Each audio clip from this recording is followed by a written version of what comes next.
Hey guys, welcome back to my channel and welcome to today's video where I'm doing an unusually neutral look. Typically I go for color. Today I was really feeling these neutral vibes and I used almost only Sydney Grace shadows. I did bring in one Adept shimmer, but aside from that, everything is Sydney Grace and it's beautiful. I also want to talk a little bit about an Instagram reel I saw lately, which made me feel like I was falling short in a very important area. My lips are feeling so dry, so I've got this Burt's Bees tinted lip oil. It's the color Showering Sunset. Let me tell you what my plan is for today. I fully intended to do a black smoky eye. But the more I thought about it, the less I wanted to do it, honestly. I wanted to do something, I don't know what's happening, but I wanted to do something that was actually neutral. I want to do a dark outer corner and then just a very light, sparkly, pretty neutral leaning shimmer. I was thinking that I would use the Sea Talk palette from Udenzai because there's a super beautiful, super sparkly, just my kind of shimmer in the color story that I want today. But I have used Udenzai a lot lately. I mean, a lot. As much as I want to use the Sea Talk palette, I also want to use other things. So I am going to come up with a beautiful look not using Udenzai. Let me tell you what I'm planning on doing. I want to use the Sydney Grace In Mel's Memory bundle. I want to use these mattes. And I may use this shimmer, I may not. I really like the Sydney Grace shimmers, but they're not as sparkly as I prefer. They are beautifully creamy. They're very, very pigmented. They're gorgeous, but they're not very sparkly. And I like a really lightweight sparkle, which is why I love the Udenzai shimmers. So I'm gonna fill in that gap with plain Jane shimmer. They're all gorgeous today. I'll have to swatch them and see what the different tones are. And then I have a new palette pull-in project and I will get to that when it's time. So that is quite enough talking. Let's zoom in and get rolling. Actually, I meant to say, and I said this in the video where I assembled this bundle. Initially, I had switched this shade with this shade. One of them is called Rover and one of them is called Vanguard. I don't remember which one's which, but in my first assembling of the palette, I put them in the wrong order and then I have since switched them. Anyway, I start here and then probably these two. So let's get going with that. And I wanted to talk to you guys. I wanted to talk to you about, I was recently shamed by a monkey. I know, that sounds outrageous, but let me tell you about it. I saw a reel on Instagram and it was a scene from a zoo. It was a mama monkey and then her little baby. And you know, there's something about watching monkeys or apes or gorillas, watching sloths with their babies. There's something about some of these mammals that is so humbling. It is so humbling to watch how God's creations outside of the human race interact with their babies. And like I say, there are certain ones that will eat their babies. I'm not talking about those. Those are not the nice maternal characteristics that I'm talking about. I'm talking about mammals that have live babies and they just sometimes will react or behave in the most beautiful and tender ways. And I love to watch that. It's so lovely. And even things like, you know, you see videos of a pregnant woman who visits a zoo and an orangutan will come up to her and like be indicating towards her belly, or they see a new parent holding a baby and the animals will come over and be curious and be looking through the glass at the zoo. That's what I'm talking about. So this video that I had seen on Instagram was a mommy and baby monkey, and they were sharing the sweetest, most beautiful little cuddles. And what struck me as I was watching that was how unconcerned the mother was with everything around her. The baby, of course, was a baby. Babies are in their own heads. They think the world revolves around them. It's just them and mommy. But the mom was able to get into that space too. She was so fully focused on her little baby. It was absolutely beautiful, and it put me to shame because in my life, how often am I able to disengage from everything around me and just focus on my children? I have gone into that mid-tone deeper shade. I'm going to place this only in the outer area. I was put to shame by this monkey, and I really sat there watching the video, watching it replay over and over again and wondering how often am I able to do that, where my child is just like this little baby monkey, where she is fully absorbed in just us, just that intimate moment. And yet my mind is in 15 other places. I'm sitting there and I'm thinking about a YouTube video that I just watched, or a YouTube video that I need to edit. I'm thinking about what I'm going to make for supper, or, oh, I need to add this thing to the grocery list. And I'm thinking about the food I'm going to bring to church on Sunday and the bills that I need to pay. And did I file away that paperwork where I was supposed, you know what I mean? But my baby is just in the moment. And I felt so guilty. I felt like I'm doing a disservice to my children by letting my mind wander to all these other things. And it's not that those other things are unimportant. Of course they're important, and they are part of being a human. This is, of course, a consideration that animals don't have. But what a beautiful gift it would be, and is. What a beautiful gift it is if I'm able to give my children that kind of fully undivided attention, totally focused on them and the sweetness of that moment together, however brief. These mats are, of course, beautiful together, and this is now the darkest of the three that I pointed out.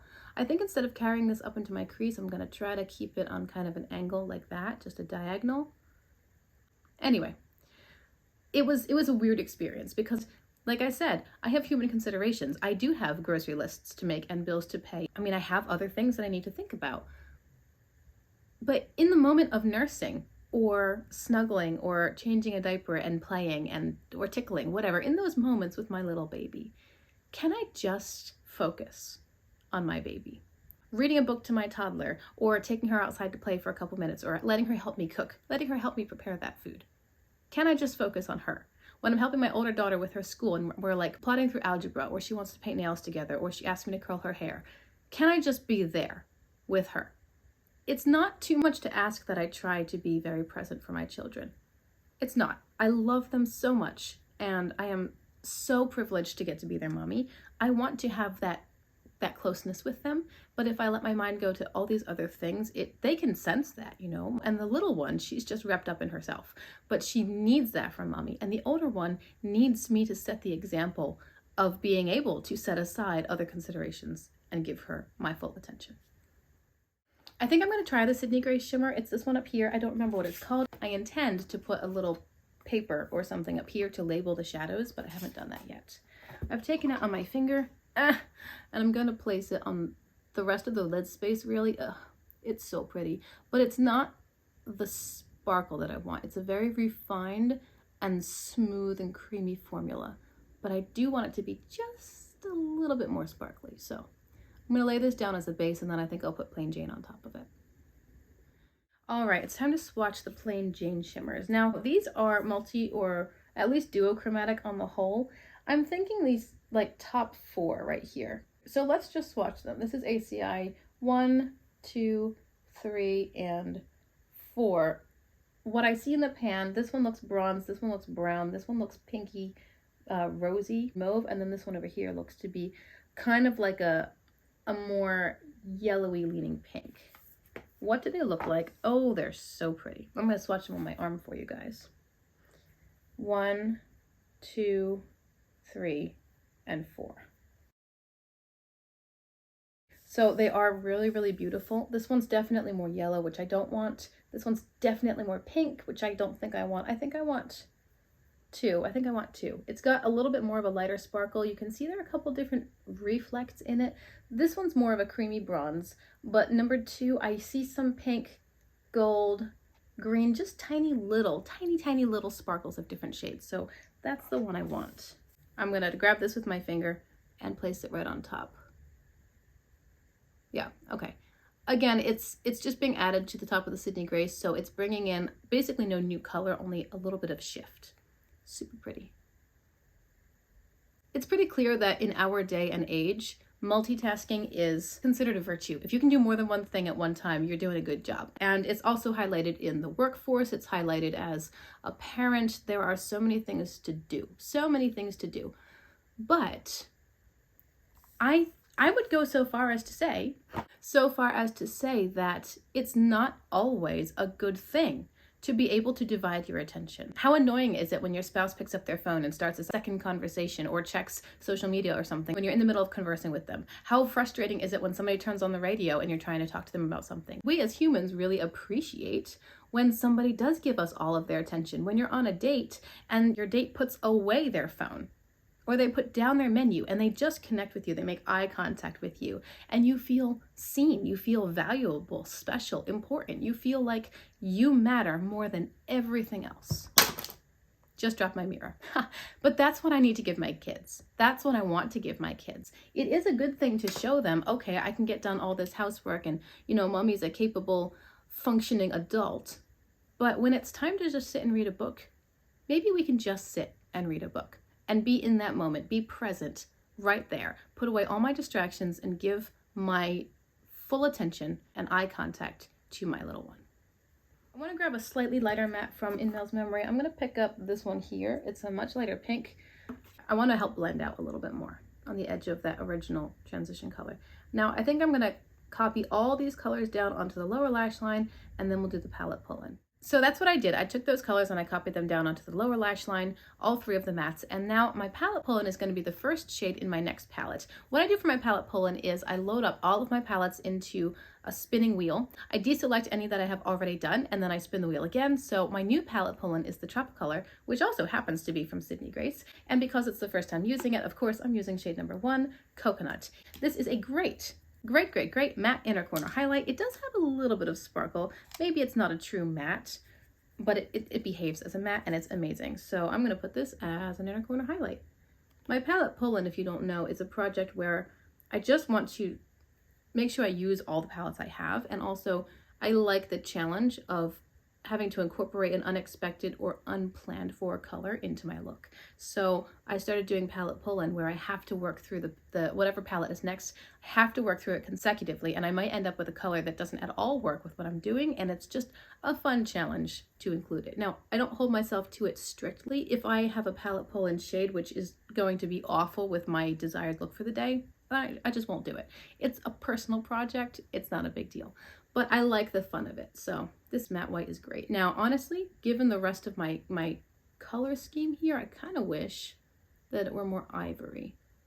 Only because everything else is warm toned. I wonder. You know what? I think I'll pick up this one here from Mel's Memory. And I'll just place it right on top. So it's gonna have the white base as a foundation of brightness. There we go. Yes. Okay. But it's still bright, but it's more warm. I did want to take a moment quickly here and show you guys the difference between the look without the additional shimmer and with. So here is just the Sydney Grace mattes and shimmer only. And then on this side we have with the addition of the Adept Plain Jane shimmer. So you see the difference in color, they're almost the same, but the Adept brings a different level of sparkle. And really that's what I mean. That's what I love in a sparkle, when it's very lightweight, pigmented, but also a little bit extra sparkly. It's not necessarily shiny, it's not necessarily metallic, it's not necessarily wet looking or emollient, it's just sparkle. And so the Adept Plain Jane and also the Udenzai shimmers, they're just beautiful. The Sydney Grace are excellent quality, and they are very nice for more mature skin because they're not going to accentuate creases and fine lines and wrinkles and stuff, but they don't quite have the level of sparkle that I love.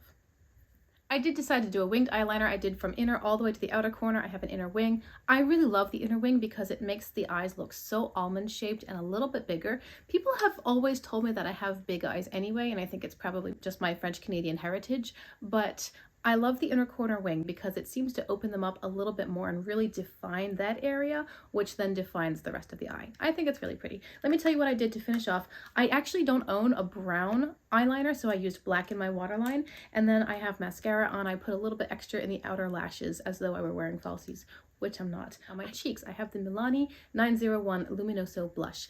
This is peach, and I love it. It is so stinking pretty. If you watched my 2024 predictions video, I was talking about how Pantone announced that Peach Fuzz is the 2024 color of the year, and I'm expecting to see that color sort of trickle down through different industries, and I am excited that there might be more peachy toned things because I love this, and I think that it's a really good color for me. I like a peach blush because the more pink or red or purple leaning blushes, I feel that they just make me look hot and uncomfortable, but a peach blush brightens and lightens my face, I think. I'm also playing a bit with placement because the last time I put on enough blush that you could actually see, I put it more up here.